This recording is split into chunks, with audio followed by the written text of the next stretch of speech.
My name is Caleb Dardick, and I am so honored and pleased to be able to support Kathy's pilgrimage to end polio. My father, Sam Dardick, contracted polio in 1946. He was 13 years old, and it was about 10 years before the Salk vaccine was available. And so, like a lot of kids in his day, he loved to play baseball, he loved to play stickball, he was a very active kid, and all of a sudden he found himself with polio. He spent over a year and a half in the hospital in the late 40s, at the end of World War II, and he grew up really first in an iron lung, later paralyzed from the neck down, and over time regained the use of his upper body, but remained for the rest of his life paralyzed from the waist down.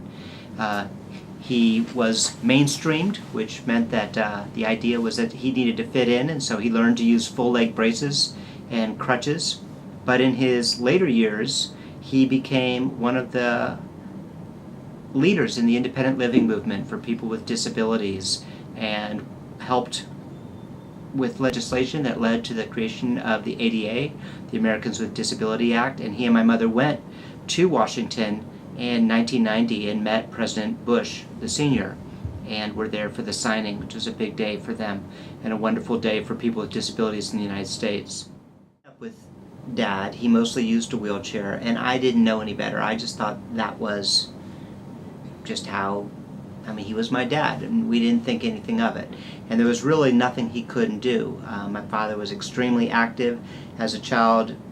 Coming out of the hospital, he learned how to play wheelchair basketball at the VA center with all these men returning from the war from all over the country. And so he learned a great deal about how to be a man, even though he was only 13, 14, 15 years old during that period. Became a talented athlete. He was an all-American wheelchair basketball star. He always loved to tell the story when he was with the Rolling Rams doing an exhibition game against the Harlem Globetrotters, and they were nearly beat them, but then the Globetrotters started jumping out of their wheelchairs and cheating. And so that was so he always played sports. He played tennis. And then when we moved to California, we bought 50 acres of undeveloped land, completely raw land, and Dad did everything. Helped build the house, cut brush, milk goats, and we really had a farmstead. So he was as active and as physical as any man that I knew. Taught me everything I know. I realized years later that sometimes his lessons were incomplete. For example, I liked to swim a lot, and then I remember one time this woman said to me, "How come you're not kicking?" And I was like, "Well, what are you talking about?" She said, "Well, when you swim, you're supposed to kick, as well as, do the stroke."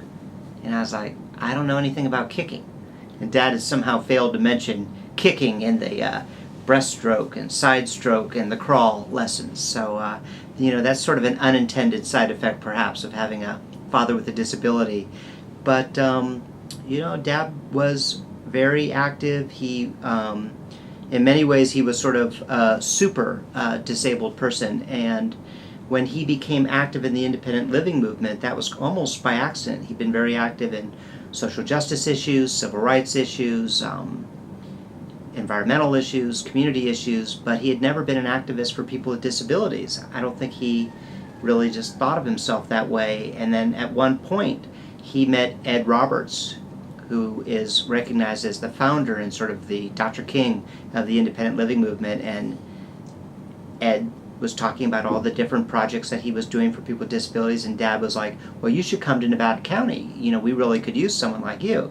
And he said, "Oh, you have someone in Nevada County who can do that work." And Dad was like, "Well, what are you talking about?" He said, "I'm looking at him," and inspired Dad and Mom to become disability rights activists. So rather than crawl out of his wheelchair because the entryway to a restaurant was too narrow, which is what he'd always done, and we'd fold up the chair and he'd hop back in, we now realized that that was a civil rights issue, and would work with the owners of their restaurant to widen their doors and widen their bathrooms and make them accessible. And it became very active to the point where he and others created Freed here in Nevada County. And when they first went to the Nevada County Board of Supervisors asking for support, they were told no, that there was no reason for the board to support this idea of an independent living center because there were no people with disabilities in Nevada County. And so my mom and dad thought that was an interesting observation, and they went to the county fair. And every single day at the county fair, they ran up to every single person who looked like they had a visible disability and recruited them to play wheelchair sports and to get involved. And by the end of the county fair, they'd identified over 1,000 people in Nevada County with visible disabilities. And that those county supervisors couldn't ignore that, and that became the beginning of what would later become Freed. But just my dad was a can-do guy, but he also understood that not all people with disabilities are as able as he, and that we need to respect and protect the rights of all people. Sometimes people's disabilities really don't allow them access to housing or employment and to equality, and that's really what he dedicated the later years of his life to, was the full equality, employment, and equal rights for people with disabilities. And that work carries on today. We're very proud that Freed is celebrated recently his 30th anniversary. When I was a child, we were living in India, and we would go out and we would see these children and sometimes beggars on the street, sometimes just hobbling along on a piece of wood, and I'd ask, well, how come they don't have a wheelchair like you, Dad, or how come they don't have crutches? And he would explain about poverty and how in some of these countries people didn't have access to medical equipment like a wheelchair, or access to vaccines like the Salk vaccine that has saved so many people's lives. And so if there's something that we can do today, I know that he would be so proud of all of our efforts to, end this disease once and for all, get the vaccine to the far parts of the world where people still don't have access, and let's end polio once and for all.